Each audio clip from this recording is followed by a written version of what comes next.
Mi nombre es Héctor Mendoza.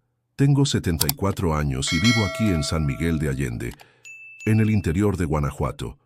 Trabajé toda mi vida como herrero, haciendo desde herramientas agrícolas hasta portones decorados, y hoy vivo tranquilo con mi pensión.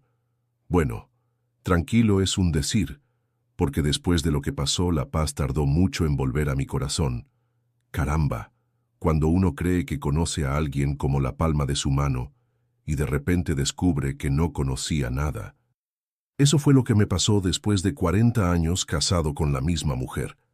Nunca pensé que contaría esta historia a nadie, pero siento que tal vez pueda servir de advertencia para quien me escucha. Uno pasa la vida construyendo una historia, creyendo en las personas, confiando con los ojos cerrados y a veces un simple detalle, una pequeña decisión, lo cambia todo. En mi caso, fue un viaje que decidí cancelar a último momento. Si hubiera seguido con ese viaje como estaba planeado, tal vez hasta hoy viviría en la ilusión. Pero el destino, o Dios, quién sabe, quiso que descubriera la verdad. Era marzo de 2020. Yo tenía 69 años en esa época. Isabel y yo llevábamos casados 4 décadas, toda una vida juntos. Criamos 2 hijos, construimos nuestra casa en el terreno que heredé de mi padre. Aquel mes necesitaba viajar hasta Querétaro para visitar a mi hermano Néstor, que estaba enfermo. Ella no iba a acompañarme porque dijo que tenía compromisos con el grupo de la iglesia, todo normal, sin nada extraño. Incluso había comentado que aprovecharía mi ausencia para hacer una limpieza general en la casa y donar algo de mi ropa vieja. Ya había sucedido otras veces. Yo viajaba solo, ella se quedaba. Nunca sospeché nada. El viaje estaba programado para un miércoles. Me quedaría una semana fuera de casa. El martes por la noche, preparé la maleta, separé las medicinas. Isabel hasta hizo un pan de elote para que le llevara a Néstor, que siempre le gustó. De madrugada recibí una llamada de mi sobrino diciendo que Néstor había sido internado y que era mejor que pospusiera la visita por algunos días. Me preocupé, claro, pero entendí que no tenía sentido ir hasta allá si ni siquiera podría ver a mi hermano en el hospital debido a las restricciones. Fue entonces cuando tuve una idea. En vez de avisarle a Isabel que el viaje se había cancelado, pensé en darle una sorpresa. Hacía tiempo que nuestro matrimonio estaba algo frío, esa rutina de tantos años. Pensé, voy a fingir que me voy de viaje de todos modos. Ella se quedará aquí y yo volveré al final del día con flores y un regalo.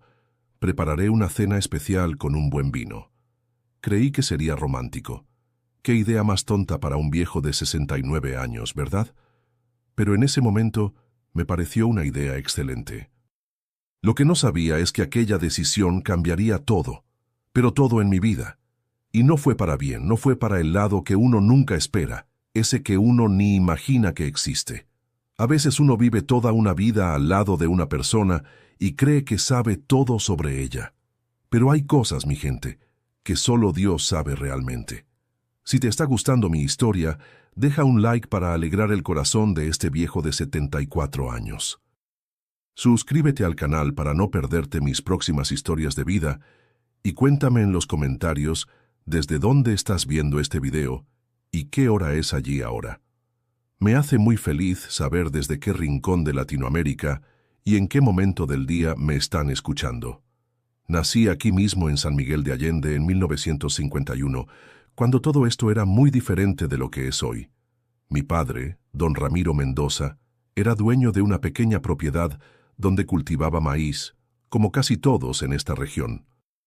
Éramos 5 hermanos, yo, Néstor, Rodrigo, Carmen y Elena. Yo era el segundo mayor.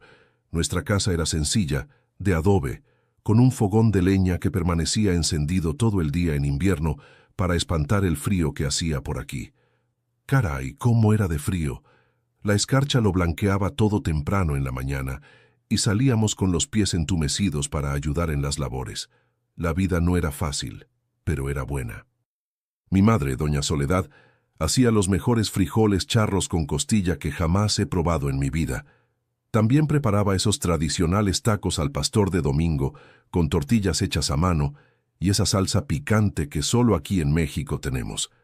La alegría era cuando sobraba un dinerito y ella hacía pan de muerto. ¡Qué delicia! Lo comíamos todo aún calientito con un vaso de leche recién ordeñada. Estudié hasta 4º grado en la escuelita rural, que quedaba a unos 3 kilómetros de nuestra casa. Iba a pie todos los días con mis hermanos. Cuando llovía nos envolvíamos en capas hechas de costales que mi madre adaptaba, pero aún así llegábamos empapados. En lo más crudo del invierno, había días que ni podíamos ir. Los maestros entendían. Era así con todos. Sabían que necesitábamos ayudar en el campo también. Fue en esa época, debía tener unos 9 años, en 1960, que descubrí mi vocación. Mi padre me llevó a la herrería de don Alberto, un español que se había establecido aquí después de la Guerra Civil. Necesitábamos reparar una herramienta y quedé fascinado viendo a aquel hombre fuerte moldeando el hierro al rojo vivo, las chispas volando, el sonido del martillo en el yunque. Miré a mi padre y le dije, «Un día seré como él, papá». Y don Ramiro sonrió y dijo, «Si eso es lo que quieres, muchacho, tendrás que trabajar duro».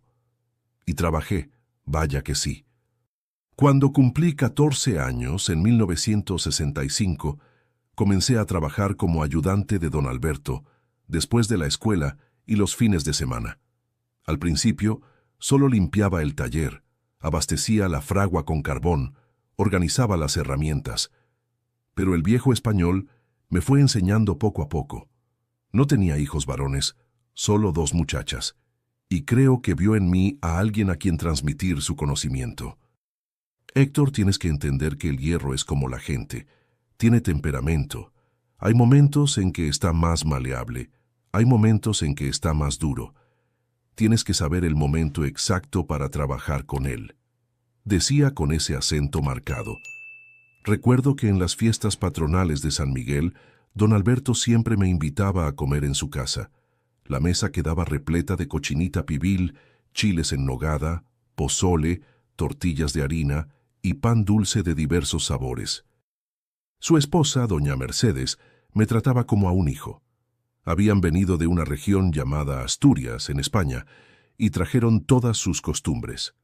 En 1968, cuando yo tenía 17 años, tuvimos una inundación terrible por aquí.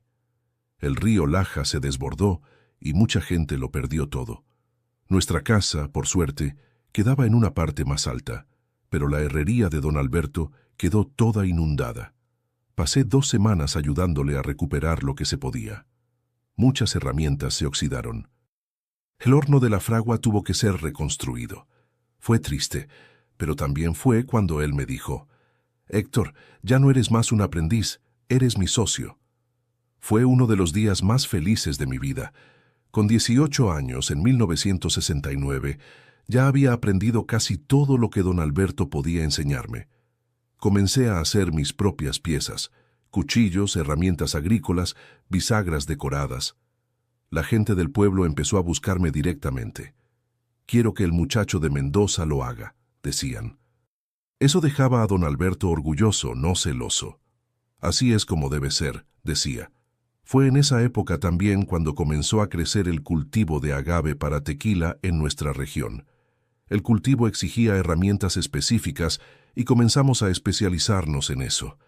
Adaptamos implementos, creamos soluciones para los campesinos de aquí. A veces, un agricultor llegaba con un dibujo hecho a mano, una idea, y nosotros transformábamos aquello en algo real, funcional. No era solo trabajo, claro. Los fines de semana nos reuníamos para jugar dominó en el club de la comunidad, tomar un café en las ruedas de conversación, bailar en los bailes de la iglesia. Yo no era de los más fiesteros, siempre fui más reservado, pero me gustaba estar con los amigos, contar historias, reír. En aquella época, sin televisión o estas modernidades de hoy, la diversión era simple pero genuina. En 1970, con 19 años, tuve mi primera gran tristeza. Don Alberto sufrió un derrame mientras trabajaba en la fragua. Yo estaba a su lado cuando sucedió. Lo vi tambalearse, soltar el martillo, llevarse la mano al pecho. Corrí a ayudarlo. Llamé a socorro, Pero cuando el médico llegó, ya no había nada que hacer. Perdí no solo a un maestro, sino a un segundo padre. Doña Mercedes me llamó después del entierro y dijo: «Héctor, Alberto quería que la herrería quedara contigo. Era el sueño de él verte continuar el trabajo». Me ofreció comprar su parte en pagos a mi ritmo. Fue una gran responsabilidad asumir el negocio solo con apenas 19 años. Pero no podía dejar que el legado de don Alberto muriera, y así me convertí en dueño de la única herrería de San Miguel de Allende, un muchacho todavía, con toda la vida por delante. Mi padre me apoyó en la decisión. Ya estaba viendo que yo no había nacido para las labores del campo como mis hermanos. Néstor y Rodrigo sí siguieron su camino con el maíz. Las muchachas, Carmen y Elena, se casaron jóvenes con hijos de agricultores de la región. Yo era el diferente de la familia, el que había elegido otro rumbo. Pero don Ramiro me decía: «Cada quien debe seguir lo que el corazón manda, hijo mío.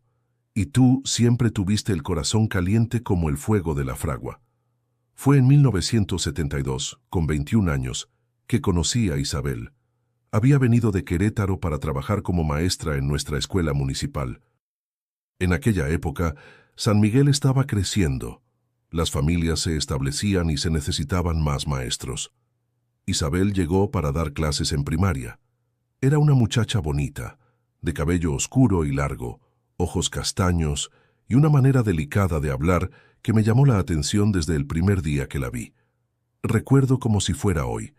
Entró en mi herrería trayendo una campana pequeña que usaban en la escuela para llamar a los alumnos. La campana se había rajado y quería saber si tenía arreglo. «¿Es usted el herrero?», preguntó, mirándome un poco sorprendida por ser yo tan joven.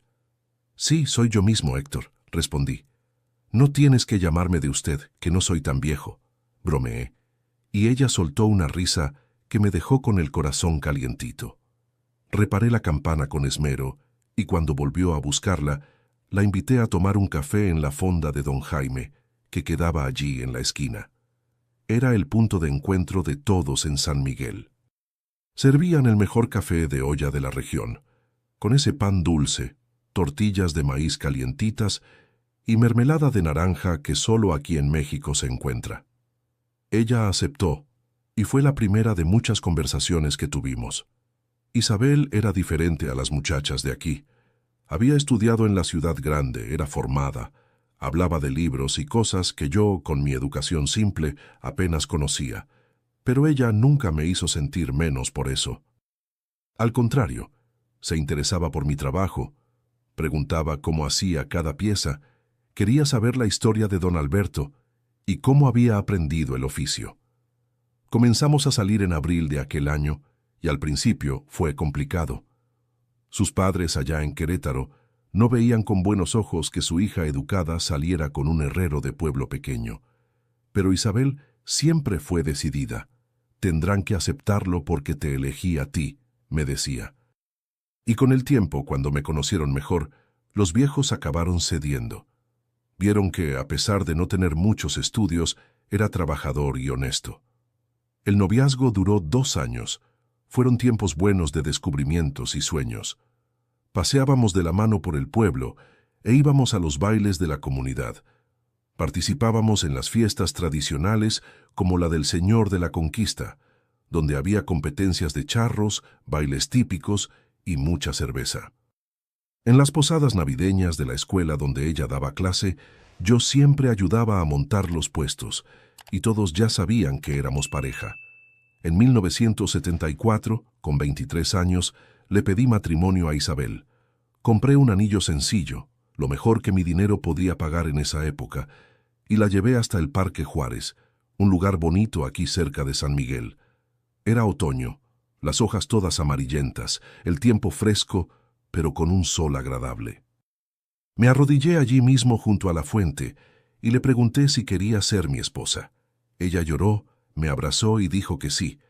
Fue uno de los momentos más felices de mi vida. Nos casamos en enero de 1975, yo con 24 y ella con 22 años. Fue una fiesta sencilla en la parroquia de San Miguel Arcángel, siguiendo la tradición católica. Después, Hicimos una celebración en el salón de la comunidad con barbacoa, carnitas, ensaladas y esa cerveza fría que no podía faltar. Tocaba un mariachi y bailamos toda la noche. La luna de miel fue en Guanajuato capital, solo 3 días porque no podía dejar la herrería cerrada por mucho tiempo. Comenzamos nuestra vida juntos en una casa pequeña que alquilé cerca de la herrería. No era mucho, pero era nuestro rinconcito. Isabel continuó dando clases y yo trabajando cada vez más. San Miguel crecía, llegaban más máquinas agrícolas que necesitaban mantenimiento. La gente construía más casas que necesitaban portones, rejas, herrajes. El trabajo no paraba, gracias a Dios. En 1977, cuando yo tenía 26 años, conseguimos comprar nuestro primer terreno. Era un pedazo de tierra bueno, en lo que hoy es el centro de San Miguel, pero en la época todavía era considerado algo alejado. Construimos poco a poco, primero un galpón que servía de taller, después la casa propiamente. Cada ladrillo de aquella casa lo cargué con mis propias manos después de un día entero en la fragua. Isabel también ponía manos a la obra, pintando, organizando, transformando aquel lugar en nuestro hogar. Fue un tiempo de mucho trabajo, pero también de mucha unión. Teníamos un sueño común: construir una vida estable, tener nuestros hijos, ser felices con lo que Dios nos diera. Por la noche, después de un día agotador, nos sentábamos en el porche, tomábamos un café mirando las estrellas y planeábamos el futuro. Isabel hablaba de sus alumnos, yo contaba de los encargos que había recibido, y así íbamos viviendo un día a la vez. En 1978, a los 27 años, recibí una propuesta para ampliar mi negocio. Un fabricante de implementos agrícolas de Querétaro quería que le proporcionara piezas específicas en mayor cantidad. Era un paso grande. Significaba contratar ayudantes, comprar más equipos. Conversé mucho con Isabel sobre esto. Ella, siempre más educada, me ayudó a hacer cuentas, calcular los riesgos. «Si es esto lo que quieres, Héctor, te apoyo», me dijo. Y así, de herrero de pueblo pequeño, me convertí en un pequeño empresario. Contraté a 2 ayudantes, muchachos jóvenes de la comunidad que, como yo un día, querían aprender el oficio. Amplié el galpón, invertí en herramientas nuevas. El trabajo se duplicó, el cansancio también, pero la satisfacción de ver el negocio crecer compensaba todo. Isabel a veces bromeaba: «Estoy celosa de tu fragua, Héctor. Pasas más tiempo con ella que conmigo». En 1979, con 28 años, tuvimos nuestra primera gran alegría. Descubrimos que Isabel estaba embarazada. Ya lo intentábamos desde hacía algún tiempo, y cuando el médico lo confirmó, fue una fiesta. Ella continuó dando clases hasta el 6º mes, y después tomó licencia.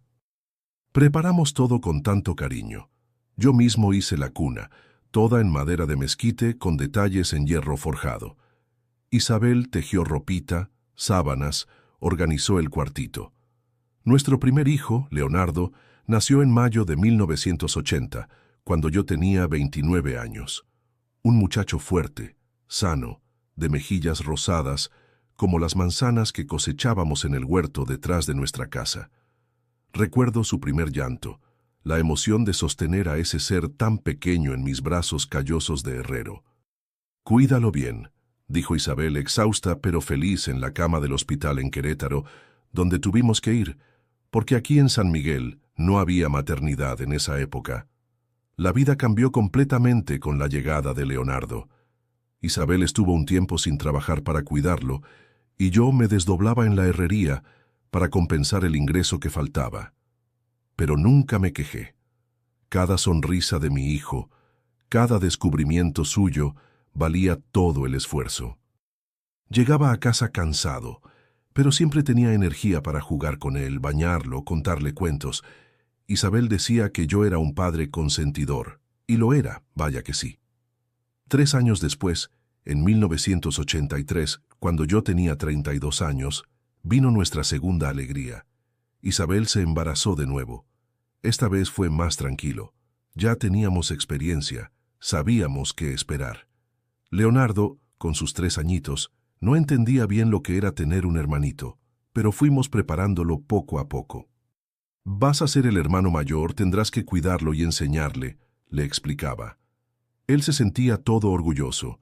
En enero de 1984 nació nuestra hija Camila. Si Leonardo era mi viva imagen, Camila era el retrato de su madre. Los mismos ojos, la misma sonrisa, una princesita que completó nuestra familia. La casa que antes parecía espaciosa, ahora se hacía pequeña con los niños creciendo, los juguetes esparcidos, las risas llenando cada rincón.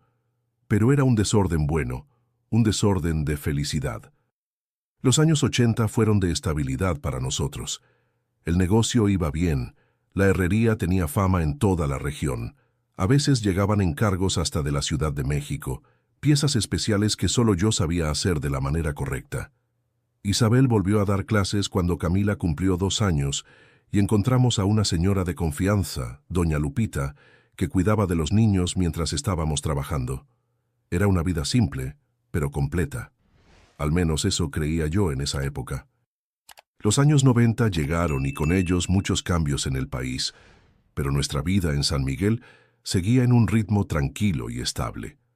En 1990, con 39 años, la herrería ya era un negocio consolidado.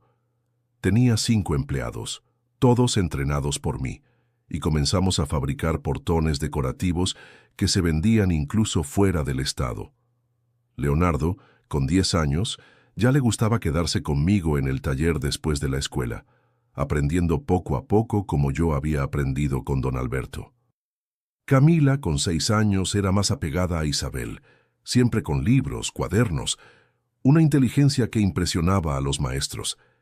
Isabel había sido promovida a directora de la escuela municipal en 1992, cuando yo tenía 41 años. Fue un reconocimiento por el trabajo dedicado que siempre hizo como maestra.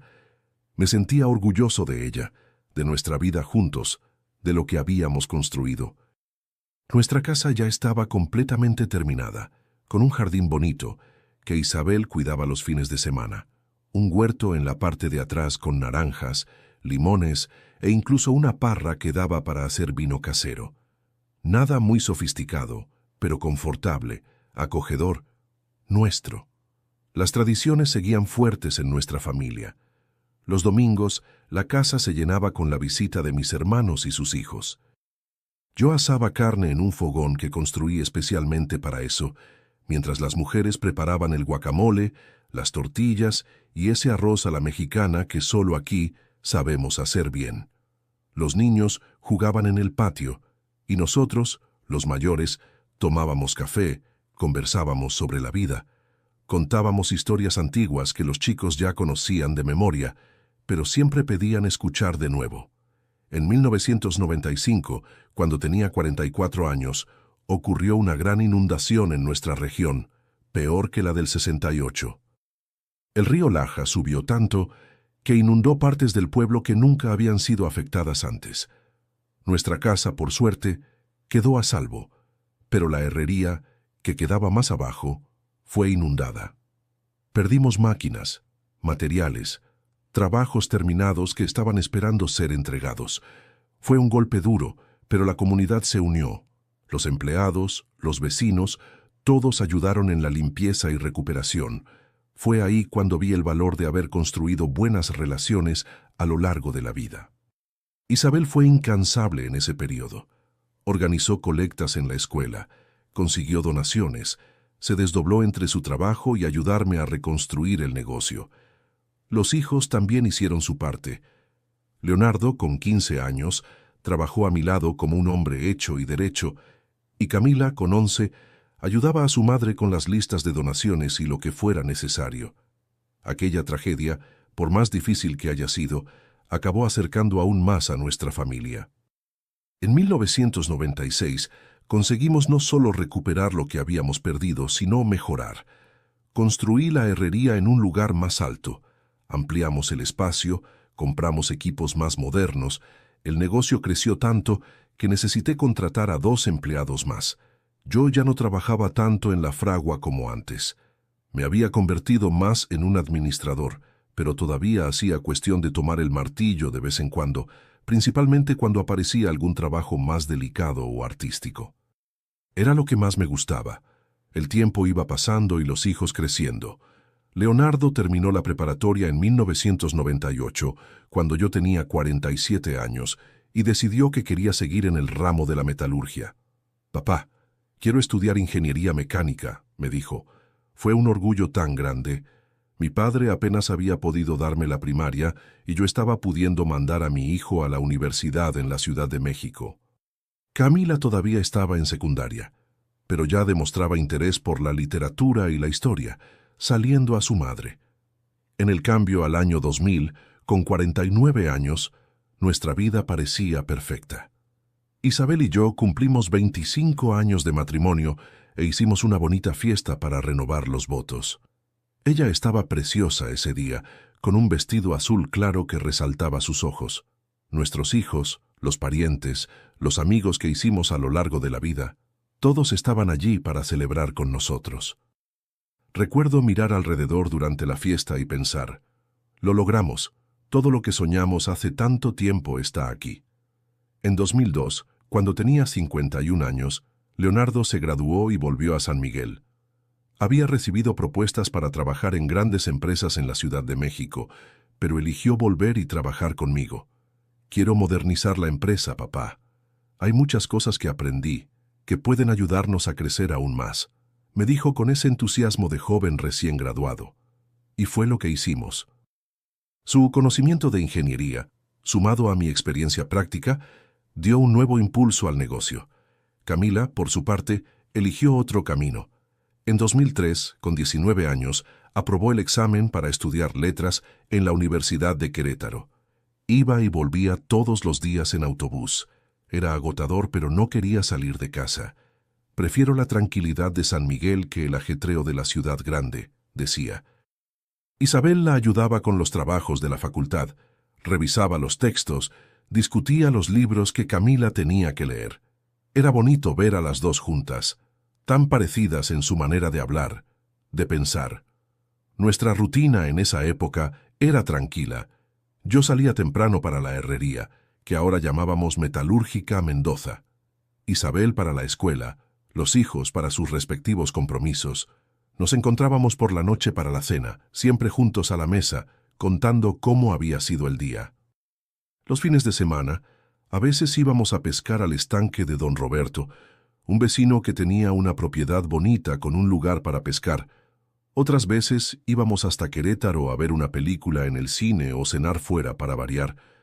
En 2006, cuando yo tenía 55 años, Camila se graduó y comenzó a dar clases de español en la misma escuela donde su madre era directora. Fue otro motivo de orgullo ver a mi hija siguiendo los pasos de Isabel, con la misma dedicación, el mismo cariño por los alumnos. Isabel entonces, con 53 años, ya hablaba de jubilarse en los próximos años, y la idea era que Camila pudiera eventualmente asumir la dirección de la escuela también.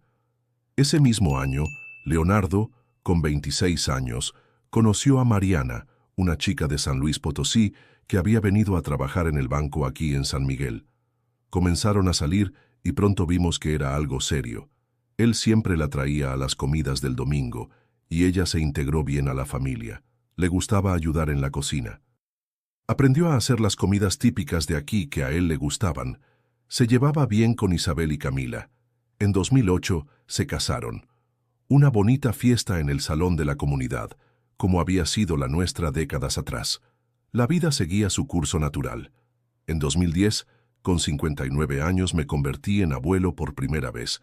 Mariana dio a luz a Laura, una niñita preciosa que era la viva imagen de Leonardo cuando era bebé. Al año siguiente vino Gabriel. Eran la alegría de nuestra casa. Isabel se derretía toda con los nietos. Les concedía todos los caprichos. Yo bromeaba: «Estás malcriando a los niños, mujer». Pero en el fondo yo era igual.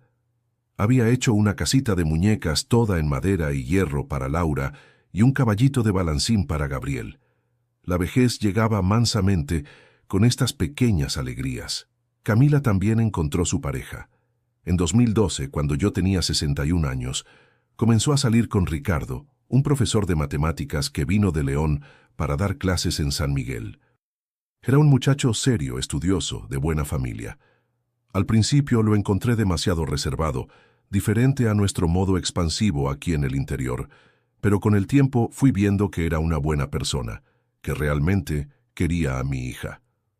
Se casaron en 2014, una ceremonia más pequeña que la de Leonardo, pero igualmente emocionante. Isabel se jubiló en 2015, cuando yo tenía 64 años. Después de más de 40 años dedicados a la educación en San Miguel, le hicieron una fiesta sorpresa en la escuela con la presencia de exalumnos, algunos ya con hijos que también habían sido alumnos suyos. Fue muy emocionante ver el impacto que había causado en la vida de tanta gente. Yo estaba muy orgulloso de mi esposa, de la compañera que había elegido para la vida. En cuanto a mí, ya había pasado la mayor parte de la administración de la metalúrgica a Leonardo, pero todavía iba allí casi todos los días. No puedo quedarme quieto, decía. Me gustaba conversar con los clientes antiguos, dar un consejo aquí y allá, ver el negocio que había empezado tan pequeño ahora dando empleo a casi 20 personas. Era una satisfacción, una sensación de deber cumplido. Nuestros días eran más tranquilos. Ahora Isabel se dedicaba al jardín, a la lectura, a los nietos que venían a pasar las tardes con nosotros. Yo tenía más tiempo para pescar, para encontrar a los amigos en el club de los veteranos, donde jugábamos cartas y recordábamos los viejos tiempos. A veces viajábamos para conocer lugares que nunca habíamos tenido tiempo de visitar antes. Fuimos a Valle de Bravo, Taxco, llegamos hasta Oaxaca en una excursión organizada por el club. Era una buena fase de cosechar lo que habíamos sembrado a lo largo de tantos años. Los años siguieron tranquilos hasta 2018, cuando yo tenía 67 años.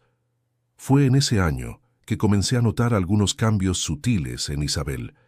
Pequeñas cosas, nada que me hiciera sospechar algo grave, pero lo suficientemente extrañas para llamar mi atención. Ella, que siempre había sido casera, comenzó a salir más. Al principio eran actividades normales, grupo de tejido con las amigas los martes, voluntariado en la iglesia los jueves, club de lectura los sábados. Todo parecía legítimo y hasta me parecía bueno que estuviera teniendo sus propias actividades en la jubilación. Está bien que tengas tus cosas, Isabel le decía. Después de tantos años trabajando, mereces disfrutar.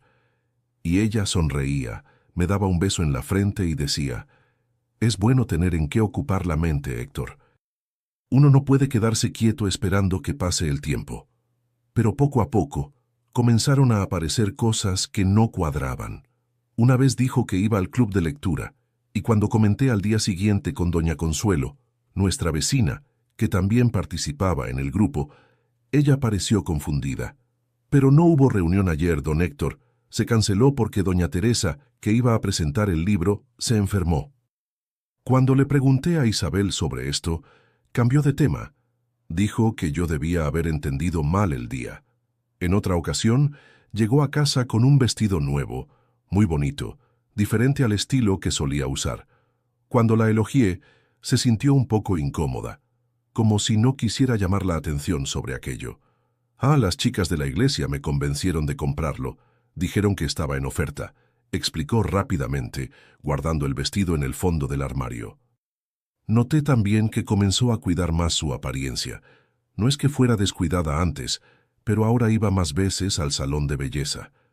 Comenzó a teñirse el cabello con más frecuencia, compró cremas nuevas. Es que ahora tengo tiempo para cuidarme mejor, justificaba cuando yo comentaba.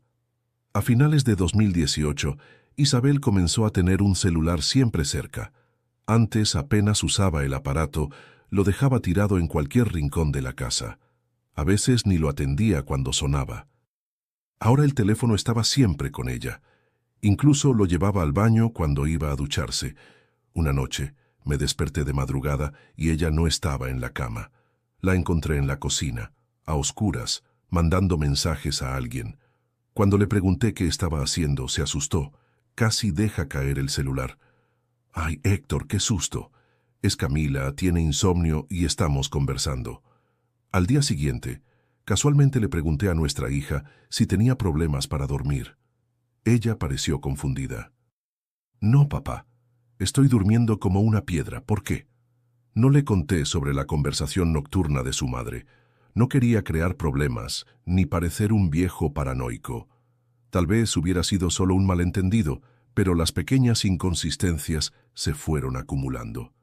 En enero de 2019, cuando yo tenía 68 años, Isabel anunció que iba a comenzar un curso de informática en Querétaro. No quiero quedarme atrás en estas tecnologías, dijo.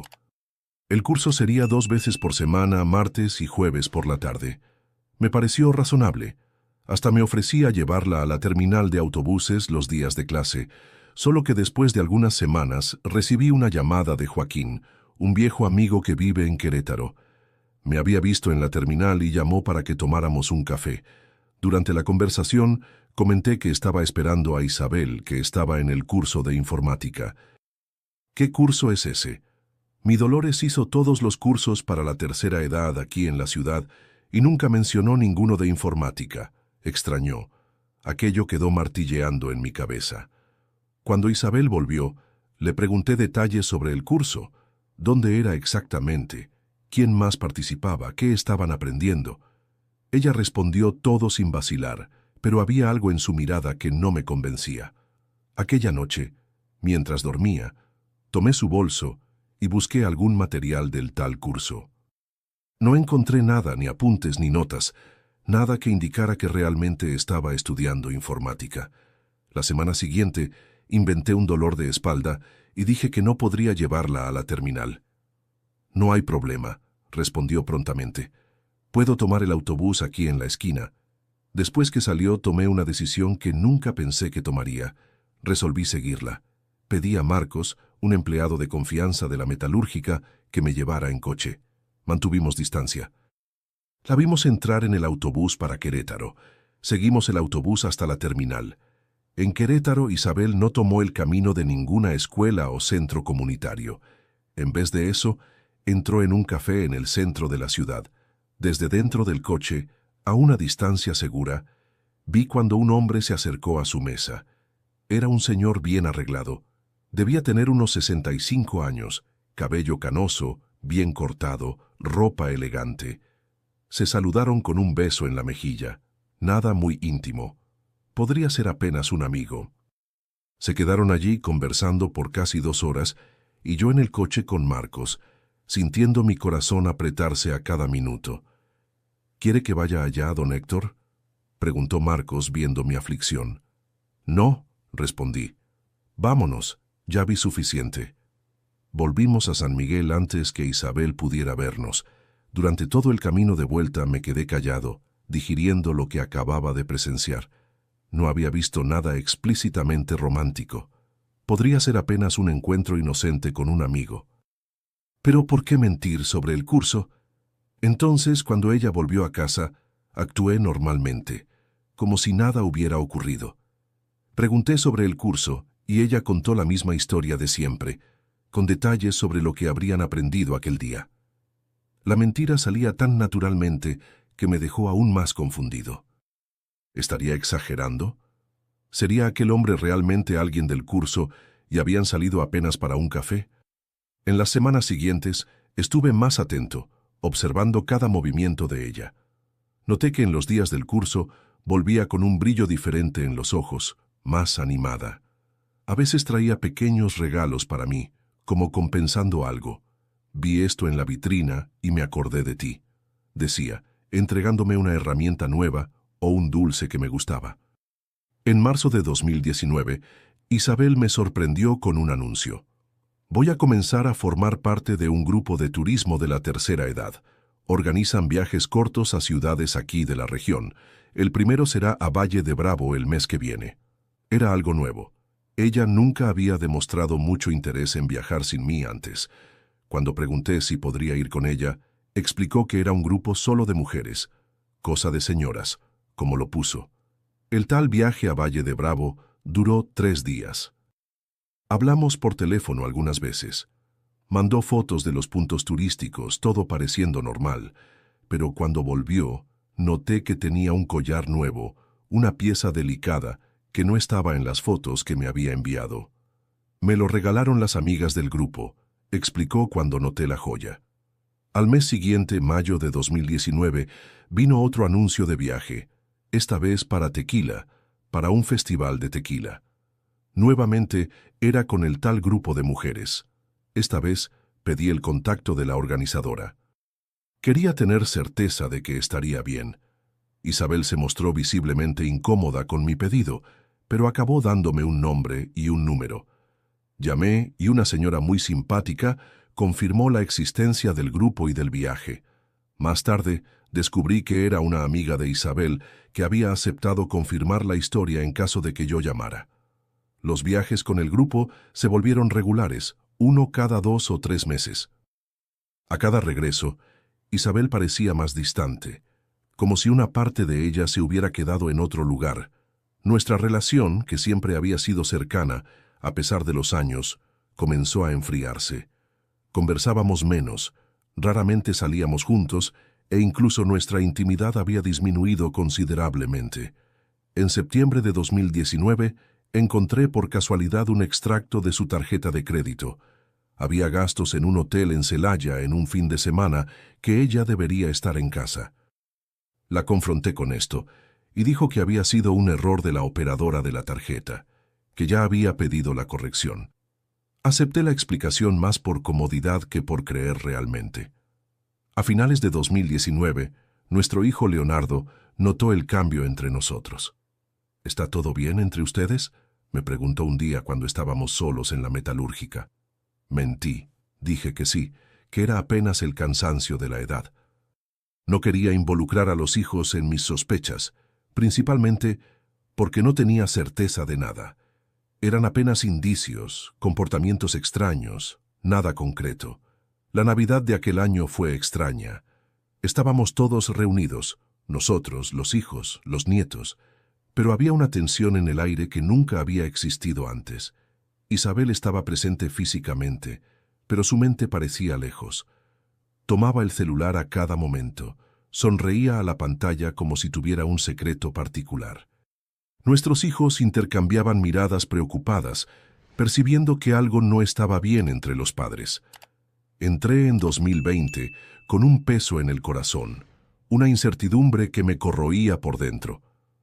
En febrero, cuando cumplimos 45 años de matrimonio, pensé en dar una sorpresa, un intento de reavivar lo que parecía estar apagándose. Compré flores, reservé un restaurante en Querétaro, planeé todo con cariño. Isabel pareció genuinamente tocada y por algunas horas fue como en los viejos tiempos. Tomó mi mano sobre la mesa, miró a mis ojos y dijo: «Fueron 45 años maravillosos, Héctor». El uso del pasado no se me escapó y sentí un apretón en el pecho. Fue entonces cuando, en marzo de 2020, surgió la historia del viaje para visitar a mi hermano Néstor en Querétaro. Él realmente estaba enfermo, con problemas del corazón, y yo realmente había planeado ir a verlo. Isabel, como de costumbre en los últimos tiempos, dijo que no iría conmigo, que tenía compromisos en San Miguel. No cuestioné, ya estaba acostumbrado a sus negativas. En la víspera del viaje, recibí la llamada de mi sobrino, diciendo que Néstor había sido internado y era mejor posponer la visita. Fue cuando tuve la idea que cambiaría todo. Fingir que había ido de todos modos y volver el mismo día para sorprender a Isabel. Parte de mí realmente quería hacer una sorpresa romántica, salvar nuestro matrimonio. Pero otra parte, aquella que venía acumulando sospechas hacía meses, quería finalmente descubrir la verdad. Y fue así que llegué a aquel día fatídico, la decisión de fingir un viaje para descubrir qué estaba pasando con mi matrimonio de 45 años. Poco sabía yo que la verdad sería mucho más dolorosa que todas mis sospechas. En la mañana del 11 de marzo de 2020, un miércoles, salí de casa con mi maleta preparada. Me despedí de Isabel con un beso rápido en la mejilla, como se había vuelto nuestra costumbre en los últimos tiempos. «Cuida bien a Néstor, mándale un abrazo mío», dijo, pareciendo genuinamente preocupada por mi hermano. «Vuelvo el martes que viene», respondí sintiendo un nudo en la garganta por la mentira. Entré en el coche y partí, pero en vez de seguir hacia la terminal, fui directamente a la metalúrgica. Ya había arreglado todo con Leonardo. Él sabía que no iba a viajar, pero no sabía el verdadero motivo. Le dije apenas que quería hacer una sorpresa para su madre, tal vez reavivar la relación que andaba un poco fría. Mi hijo, siempre comprensivo, no hizo muchas preguntas. ¿Quieres que te ayude con algo, papá?, ofreció. No hace falta, muchacho. Solo no comentes con nadie que me has visto por aquí hoy, pedí. Me quedé en la metalúrgica hasta mediodía, ayudando con algunos proyectos, más para pasar el tiempo que por necesidad. Almorcé una torta en la fonda de don Germán, bien allí en la esquina, donde nadie extrañaría mi presencia. Después fui hasta el supermercado y compré algunas cosas para la sorpresa que estaba planeando, un vino tinto seco que a Isabel le gustaba, ingredientes para hacer un mole poblano que había aprendido a preparar recientemente, y un ramo de flores que encargué en la florería de doña María. Alrededor de las 3 de la tarde, volví a casa. Estacioné el coche a una cuadra de distancia para no hacer ruido. Con el corazón latiendo fuerte, abrí el portón trasero, usando mi llave, intentando no hacer ruido. Todavía recuerdo la sensación del sol de marzo en la espalda, el olor a jazmín de nuestro jardín, el canto de las urracas en el campo de al lado, detalles que quedaron grabados en la memoria de un momento que cambiaría mi vida para siempre. La casa estaba silenciosa. Llamé bajito. ¿Isabel? Ninguna respuesta. Su coche no estaba en el garaje, lo que me pareció extraño. Raramente salía los miércoles. Era cuando veía las telenovelas antiguas que pasaban en el canal de reprises. Puse las compras en la cocina y fui hasta la habitación. La cama estaba hecha, todo en orden. En el baño noté que algunas de sus cremas y maquillajes no estaban en el lugar habitual. Volví a la sala confundido. Tal vez hubiera ido al mercado o a visitar a alguna amiga. Decidí esperar. Me senté en el sofá. Encendí la televisión, pero no conseguía concentrarme en nada. Los minutos pasaban lentamente. 4 horas, 5 horas, 6 horas. El sol comenzó a ponerse y nada de que Isabel llegara. Comencé a preocuparme.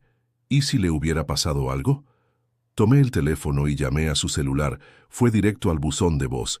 Llamé a Camila. «Hija, ¿sabes dónde está tu madre?» Ella apareció sorprendida. «Creí que papá estaba de viaje. Mamá no dijo nada de salir hoy, no». Inventé una excusa. Dije que había llamado a casa para saber cómo estaban las cosas y nadie atendía. Llamé a algunas amigas de Isabel, pero nadie sabía de ella, o al menos eso dijeron. Ahora, pensándolo bien, algunas parecían evasivas, incómodas con mis preguntas. En la época, atribuí esto a mi propia ansiedad. A las 8 de la noche, resolví ir hasta la comisaría. San Miguel es un pueblo pequeño, todos se conocen. El sargento Morales, que estaba de guardia, era conocido mío de hace mucho tiempo. «Calma, don Héctor», me dijo después de oír mi historia. «Doña Isabel es una señora responsable. Debe tener un buen motivo para estar fuera. No hace ni 24 horas. No podemos registrar desaparición todavía». Volví a casa más angustiado aún. La noche fue larga, no conseguí dormir. Me quedé sentado en el sillón de la sala mirando la puerta, esperando oír el ruido de su coche llegando. Nada. El día amaneció y continuaba solo. Llamé nuevamente a su celular, apagado. Estaba a punto de volver a la comisaría cuando recordé algo. Su chequera. Isabel siempre guardaba una agenda pequeña junto con la chequera donde anotaba compromisos, teléfonos. Fui hasta el cajón donde solía guardar estas cosas. La agenda estaba allí. Comencé a hojear, buscando algo que indicara dónde podría estar. En la página de la semana actual encontré una anotación para el miércoles. 14J. Solo eso. Ninguna otra información. ¿Quién sería J? Continué hojeando y en varias fechas anteriores encontré la misma anotación. Siempre J. Siempre en días que ella decía tener compromisos fuera de casa. Fue entonces que recordé al hombre que había visto con ella en el café en Querétaro meses antes. ¿Sería él ese tal J? Volví a las páginas anteriores buscando más pistas. En la contracubierta de la agenda, encontré un número de teléfono anotado a lápiz sin nombre. Con las manos temblando, marqué el número en el teléfono de casa. Atendió al tercer tono, una voz masculina, grave. «Hola». Me quedé en silencio sin saber qué decir. «Hola, ¿quién habla?», insistió la voz. Colgué. Mi corazón latía tan fuerte que podía oírlo en mis oídos. Aquella voz parecía confirmar mis peores sospechas. Necesitaba hacer algo. No podía simplemente quedarme allí esperando. Llamé a Marcos, mi empleado de confianza, y le pedí que me llevara hasta Querétaro. «Vamos a buscar en todos los hoteles de la ciudad», le dije, sin entrar en detalles sobre lo que estaba pasando. Pasamos toda la mañana yendo de hotel en Querétaro. En cada recepción mostraba una foto de Isabel. Preguntaba si estaba hospedada allí.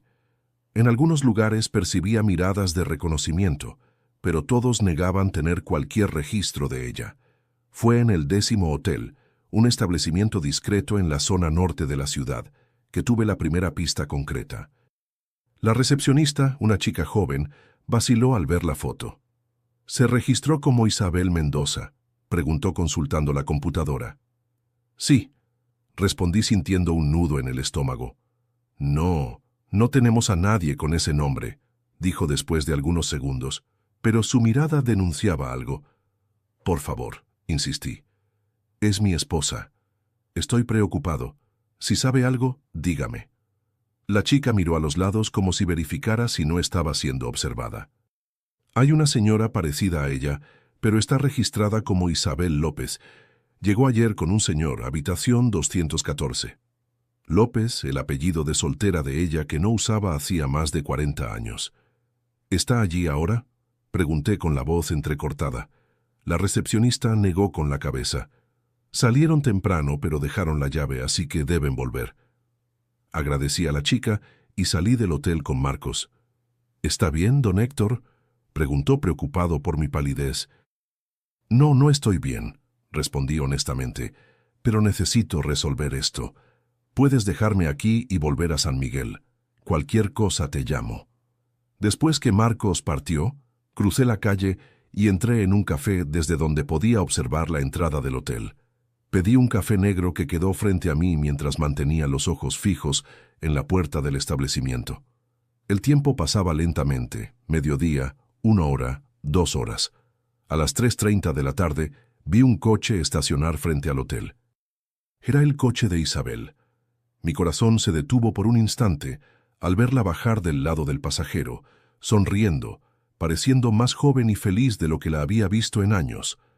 Del lado del conductor bajó un hombre alto, de cabello canoso, bien cortado, el mismo que había visto con ella en el café meses antes.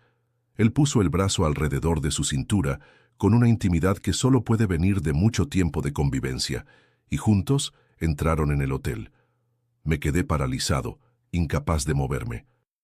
Una parte de mí quería cruzar la calle, confrontarlos allí mismo. Otra parte quería huir, fingir que nunca había visto aquello, pero sabía que necesitaba la verdad, por más dolorosa que fuera. Esperé 1 hora más, intentando reunir coraje. Finalmente, me levanté, pagué el café que ni había tocado y crucé la calle. En la recepción, la misma chica de antes me lanzó una mirada de comprensión. No necesité decir nada. Ella apenas asintió, indicando que la pareja todavía estaba en la habitación. Subí las escaleras lentamente, cada escalón pareciendo más pesado que el anterior. Llegué al 2º piso, encontré la habitación 214, me detuve frente a la puerta, el corazón latiendo tan fuerte que creí que podía ser oído del otro lado. Levanté la mano para tocar, pero entonces oí su voz, la voz de mi esposa de 45 años, riendo de una manera que no escuchaba hacía mucho tiempo. «Javier, eres imposible», decía entre risas. «Javier». Entonces, ese era el nombre del hombre, la J de la agenda. Respiré hondo y toqué a la puerta. Las voces del otro lado se silenciaron inmediatamente. Después de algunos segundos, oí pasos acercándose. La puerta se abrió parcialmente y allí estaba ella, mi Isabel, con el cabello suelto, vistiendo una blusa que nunca había visto antes. Su rostro pasó de la sorpresa al shock y entonces al pánico en cuestión de segundos. «Héctor», exclamó, la voz casi desapareciendo. «¿Qué? ¿Cómo? ¿No estabas en Querétaro?» «¿Puedo entrar?», pregunté, la voz más calmada de lo que esperaba.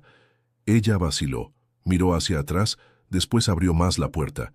Entré en la habitación y vi al tal Javier de pie cerca de la ventana, claramente incómodo. Era un hombre bien presentable. Debía tener unos 70 años, vestido con una camisa social azul y pantalones oscuros.